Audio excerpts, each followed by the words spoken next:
March Madness is over, and with that, the vast majority of the on-the-court competitive film for the upcoming NBA draft is established. There are always risers during the NBA Combine and pre-draft process, but for the most part, we know what these guys can do on the court, and the general range for where they're expected to go is pretty established now. There have been some movers since my previous draft based on tournament performance primarily and shifts in general sentiment, so now it's time we break that down. So let's not waste any more time, and let's get right into it. Number 1, Washington Wizards, AJ Dybantsa. Dybantsa firmly established himself, to me, as the number 1 prospect in the draft during this tournament. While BYU didn't have a deep run, watching BYU play, you could see Dybantsa's individual brilliance. It was just impossible to ignore. He remains one of the highest ceiling players in this class, just a player that teams that are at the bottom cannot pass up on, and I think definitely the go-to at the number 1 pick for whoever ends up getting it. But I think he fits really well with what Washington has going on. He's got a great frame, obviously. He's got great shot-making ability. I think he fits really well with Washington, as I said. They've got young players like Alex Sarr, but alongside that, they've got Trae Young, Anthony Davis now. Really a good place, I think, for Dybantsa to develop if that's what ends up happening.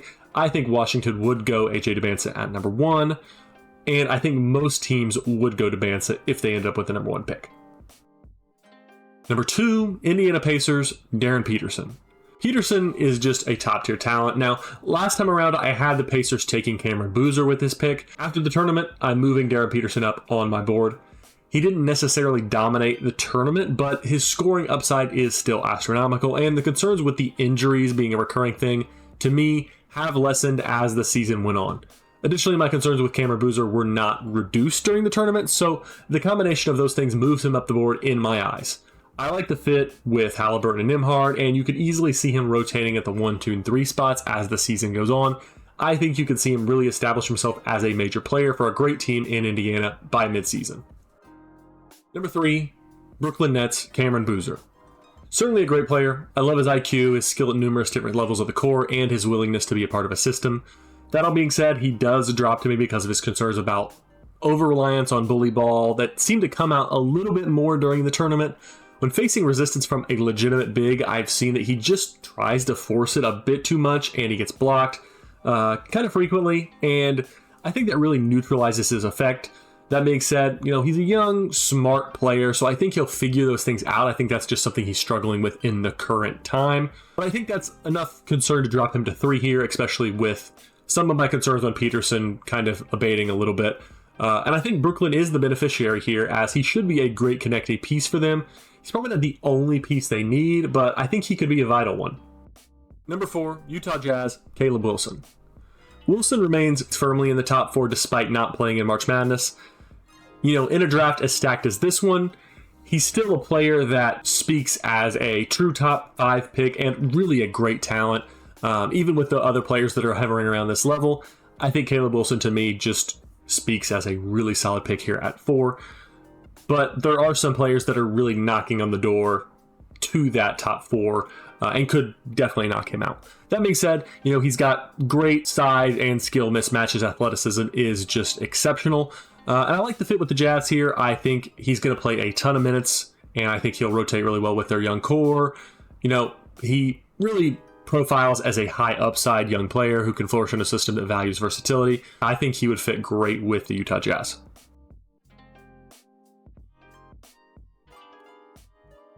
Number 5, Sacramento Kings, Darius Acuff. Acuff has looked exceptional recently. He really solidified himself as a dominant scoring lead guard. Mainly, a lot of the impressiveness I saw came from the NCAA tournament and his conference tournament. Just great poise, great playmaking ability. He really fits in as a heliocentric kind of dominant guard. And I think he'll be able to translate that to the next level. So I have bumped him up to the top of that kind of second guard tier, where a lot of guards are kind of sitting right now. I think he is the pinnacle of that at this time. Great vision, great shot creator for himself and others. I think he fits well with the Kings. The Kings have kind of middled for a long time. I think Acuff could be a guy that can come in to provide kind of a spark they need to actually hopefully move the needle. I'm sure that's what they'll be looking for in a crowded Western Conference. So I do like Darius Acuff here at 5 for Sacramento. Number 6, Atlanta Hawks, Keaton Wagler. Wagler led Illinois to the Final Four, proving he has an NBA-ready scoring skill set right now.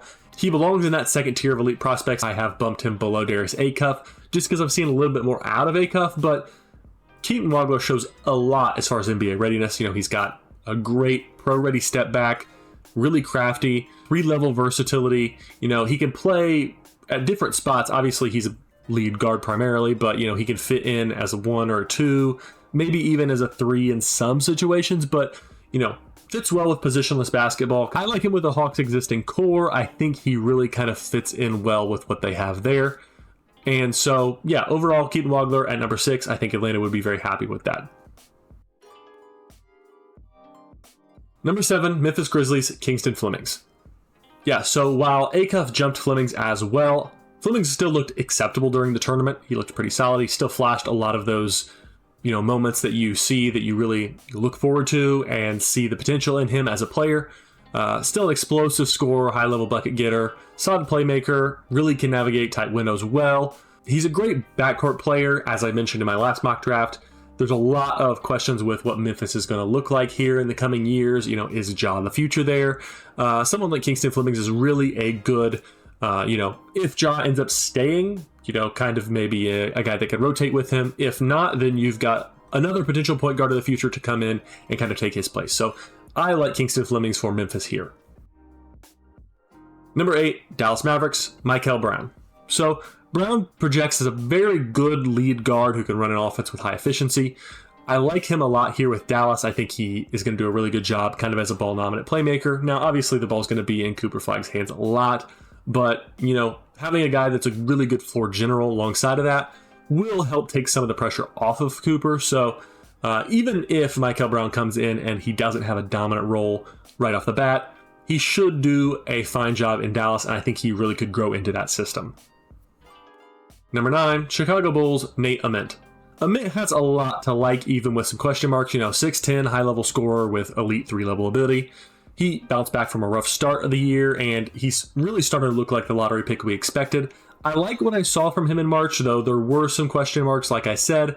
He's not fully pro-ready, but, you see how he changes the game when he's in the game. He fits well with the Bulls. Kind of a home run type swing for a Bulls team. Recently been in kind of the middle to lower tier of the NBA. Hopefully someone like Nate Ament would be kind of the home run swing that they'd be looking forward to. Maybe kind of drive what they've got going there with guys like Josh Giddey and Buzelis, and could create really an entertaining core there in Chicago. So I like that pick there, Nate Ament for Chicago.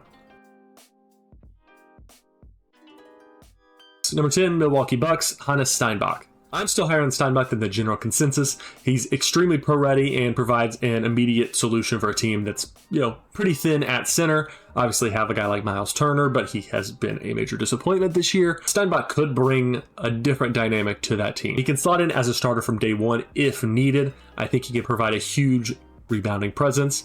Kind of a high-floored player, type of guy that really is not going to bust. I think he will be a starter in the NBA at some point in his career. Like I said, with the Bucks, kind of questionable front court depth, questions about Giannis's future. Steinbach has a little bit of versatility there. I think he's a pretty good plug-and-play option for them at center.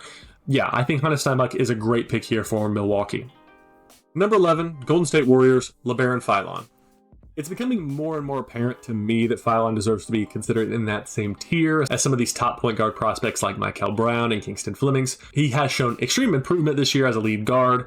A lot of the question marks about his shooting and his toughness have been very much reduced. Philon's got a phenomenal handle, made a huge leap as a shooter, and kind of like I said before, Golden State's fallen a little bit in their rankings. They dropped from 15 in my last mock now down to 11, but I have him taking Philon in both. I just like the way that he projects long term with Golden State, with guys like Steph and then even Jimmy Butler kind of phasing out of the league. They're going to need a lead guard for the future. I think Philon definitely has the potential to be that kind of guy. So yeah, ultimately, I think LeBaron Philon, at the very least, is going to look like a really solid backup point guard for the Warriors next year, if that's who they end up going with. Personally, I really like his fit there, and I can see him becoming a major part of the rotation long term. Number 12, Portland Trailblazers, Thomas Haw. I still see Haw as a higher ceiling prospect than a lot of people do, mostly because he's, I think, a winning player who doesn't need the ball to be effective.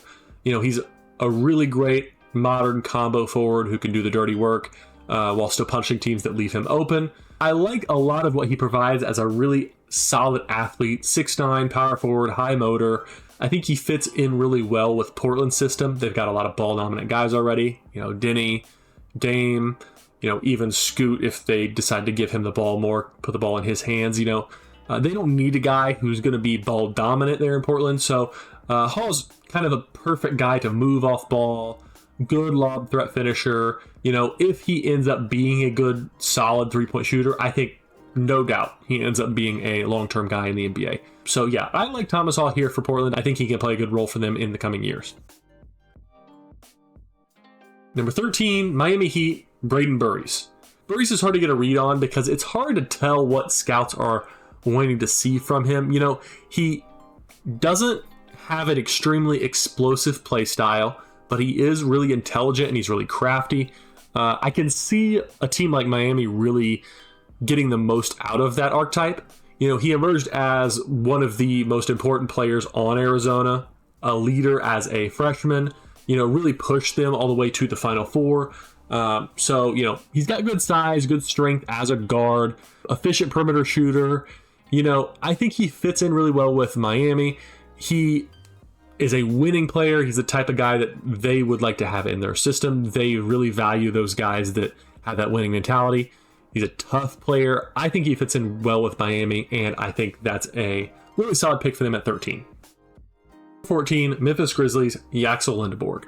Yaxel's value really has risen as the year has went on. He's been an underrated prospect before. I feel like a lot of his success this year has kind of put him where he deserves to be, and I think that is kind of late lottery, mid-teens range. He really does a lot of the little things. He is so versatile. He just does everything you need to do, and he really contributes well to winning. Very adaptable, really a massive, massive part of Michigan's run. Exceptional at all levels. He's a great defensive coordinator, great passer, great leader, does a lot of the little things. I have a scouting report for Yaxel Lindeborg, and I compared him to Thad Young. So not someone that just completely blows you away with their upside, but a winning player that you want in your team. I think he fits in well. If Memphis is trying to build something a little bit different, their last system, the last kind of team archetype they had that was kind of primarily Ja and Desmond Bane, seems to kind of have played out. Looks like they're building into what will be the next phase of their roster. I can definitely see Yaxel being a big contributor into that system as things go on. So yeah, I like that pick for Memphis. I think he could be a great contributor for what things look like in the future for Memphis. Number 15, Oklahoma City Thunder, Adai Mara. Huge jump for Mara. I think just in my opinion, he proved his value during Michigan's championship run. He isn't just a big immobile player. He's really got some ability to get on run on the break. He's high IQ big. He can act as a secondary distributor. He has a really solid passing skill set for a guy his size. While he's not extremely agile, he, again, like I said, he's got a little bit of quickness and he can get out and move. He's not completely immobile on the break. Just a great finisher around the rim, great lob threat. I think the Thunder could find value in a player like this. He's high IQ. He isn't a switchable defender, which is something they really like to have, but I really could see him providing a different look for other teams when they're playing OKC. He could provide more size and more inside game if that's something OKC wants to go with. Just gives them a little more diversity in what the looks they're trying to show other teams. Great defender. I really think that this is a player who will go in this range. If it's to OKC, great for them. If not, I definitely see another team picking him up in the teens. I think that he has proven that he deserves to be in that range. Number 16, Oklahoma City Thunder, Bennett Sturtz. Sturtz had an exceptional March with Iowa. He showed that he's truly capable of running an offense at a high level. Great floor general. He's pro-ready. Yeah, you could shoot, facilitate. Now, obviously, Oklahoma City doesn't need a guard at this point, but, great insurance policy player. I don't know that OKC keeps this pick, but wherever Bennett Sturtz goes, if he goes here at 16, whether it's to OKC or to someone else, I think he's going to provide a lot to a team that's trying to win right now.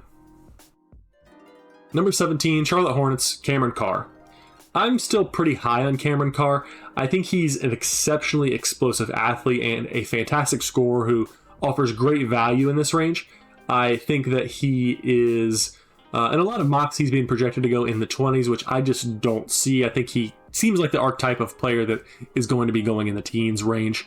But yeah, dynamic scorer, could be a high impact scorer off the bench. I think he fits well with the Hornets, what they're doing over there. They've got a really talented guard rotation, adds another layer to that. I like Cameron Carr to Charlotte. Number 18, Toronto Raptors, Braylon Mullins. Mullins is the talk of March right now. Obviously, with everyone, discussing his big shots against Duke and Illinois, his stock is really getting hyped up by a lot of people. I definitely could see him going higher than here at 18, but a lot of the questions that were still lingering with Mullins didn't really go away. He's still got questions when it comes to his strength and defensive ability, but he's a great shooter, quick release, deep range. He's makes split-second decisions. I really like what he provides here. Toronto's looking for a shooter of this archetype, kind of a floor spacer. So I think I like Braylon Mullins here to Toronto. Number 19, Charlotte Hornets, Jaden Quaintance. Quaintance is absolutely a boom or bust guy. He's fallen in my mock and in a lot of people's mocks due to injury concerns, and I think those concerns are absolutely legitimate. But at the same time, I think this is a good spot for him to go. He's got the ability to be a defensive game changer. If he stays healthy, he could be a real anchor on the defensive end, and he could be a huge value here at 19. But like I said, he's kind of a swing for the fences type player. Could absolutely just fall out of the league.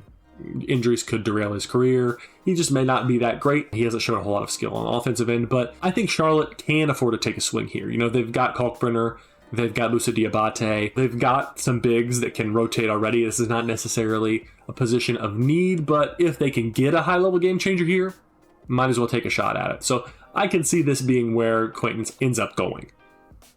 Number 20, San Antonio Spurs, Dalen Swain. So Swain has made a big jump for me. I had him at 30 on the last mock, and I think a lot of what that comes down to is I think what I saw from him in March was really impressive. He, first and foremost, is a really good downhill threat, but I think he made a lot of good decisions with the ball in his hands. Obviously not perfect, but as Texas overachieved, you kind of saw that Dalen Swain is a big factor in their offense. What he provides is something that NBA teams are looking for in the first round. The Spurs can find value with him. I think he is an intelligent player. I think he provides a rim attacking presence, and I think the Spurs could find some value in that here at the 20th pick. Number 21, Detroit Pistons, Christian Anderson Jr. So here I have Detroit taking what I believe to be a really solid guard as a backup option for Cade here. I had them taking Christian Anderson Jr. in the last mock draft, and I still like him here to Detroit. I think he looks like a player that can provide a lot in a number of different ways for an NBA team. I think he's versatile enough to be a floor general for a second unit. And also, I think he can also play off ball some with Cade as kind of the two guard if need be. So ultimately, I like Christian Anderson Jr. here. I think he fits in really well with the Pistons if that's where they end up deciding to go. I think he'd be a great pick for them here at 21. Number 22, Philadelphia 76ers, Joshua Jefferson. So, Jefferson is a guy whose stock rose simply by his absence. When Iowa State lost him for the tournament, their offensive fluidity just kind of disappeared.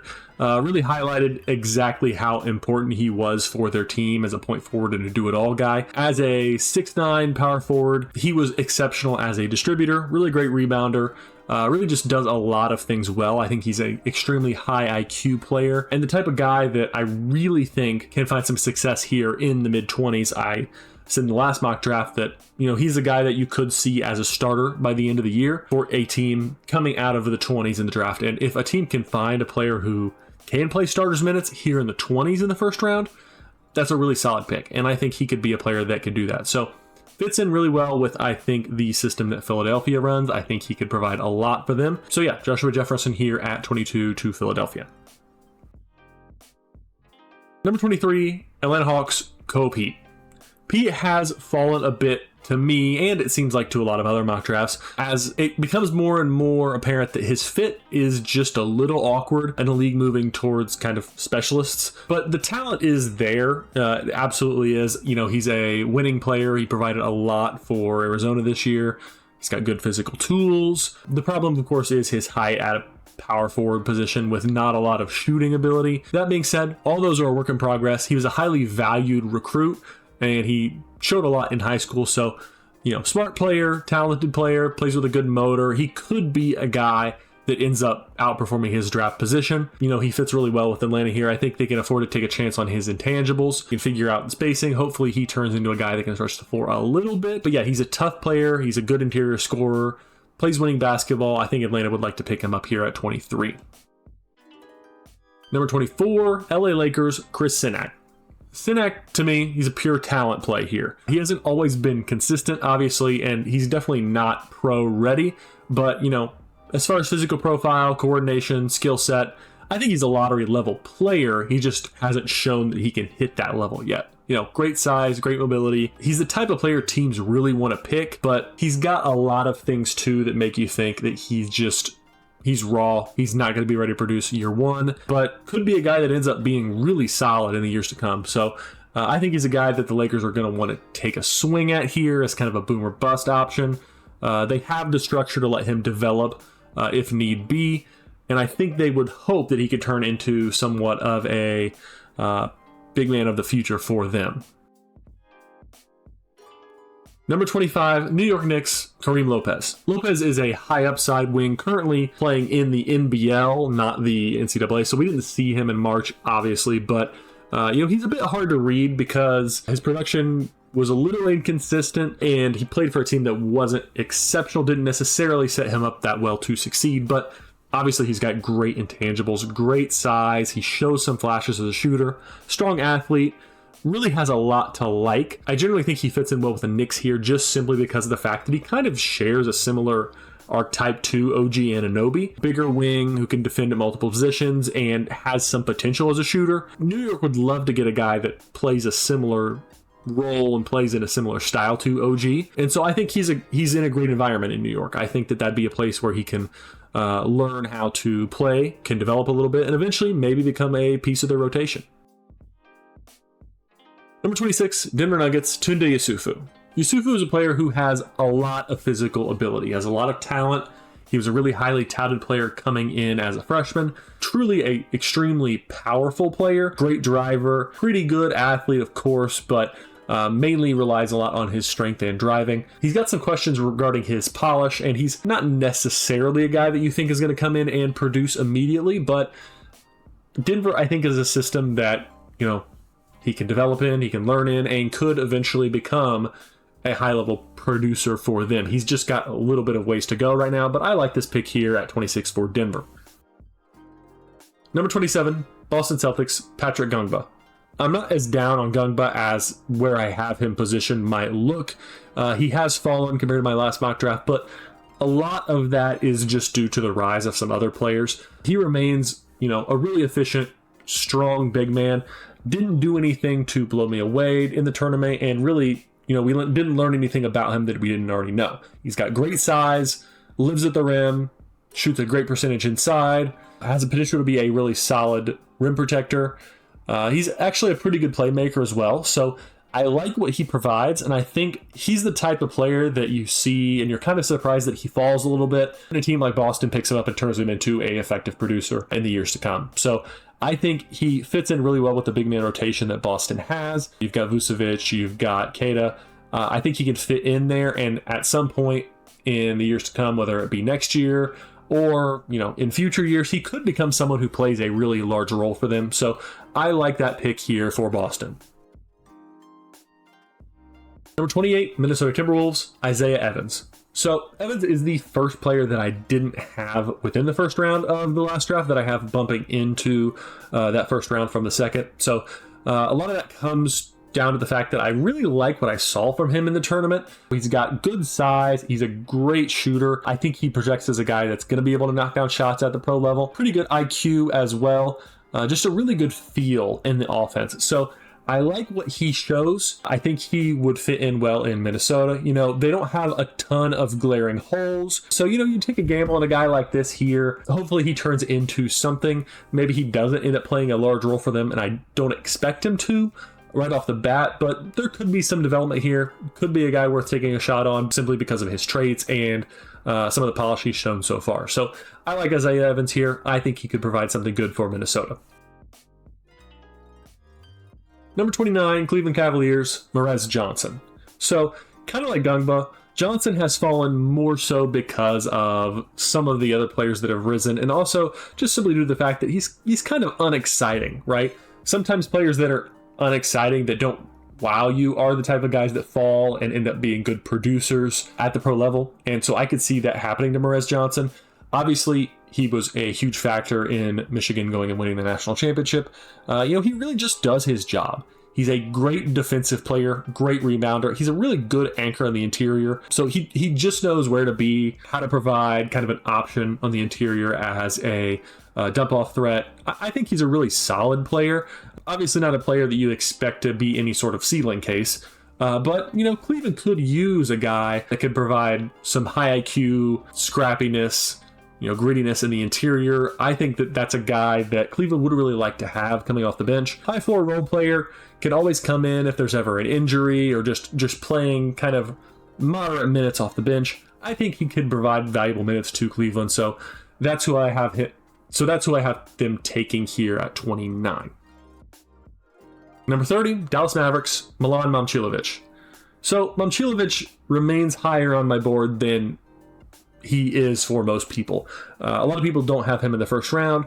I had him in the first round in my last mock draft, and I still have him in the first round in this mock draft, even though I have him dropping one slot, just because I stand by the fact that even though he kind of had an up and down March Madness, he still has a go-to NBA level skill.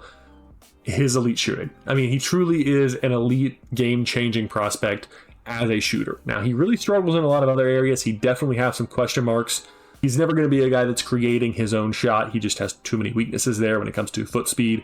Doesn't have a great, handle to create his own shot, but at the same time, just a truly lethal shooter, like one of the better shooters we've seen in recent years as a knockdown kick-out option. So yeah, obviously we saw that without Jefferson, he struggled to create his own shot, but in the NBA, he could absolutely play a role as a knockdown shooter in the corner, as a release valve for that type of thing. So I think he fits in well with the Mavericks system. Obviously, you're going to have other players with the ball in their hands. You're not going to ask a whole lot of Momcilovic, but if he does come in, I think he can provide a lot as a kick-out knockdown option, even if that's really all he does, and if you don't expect a lot out of him. If you can get any value at the very end of the first round, I think you do it, and I think he can provide that.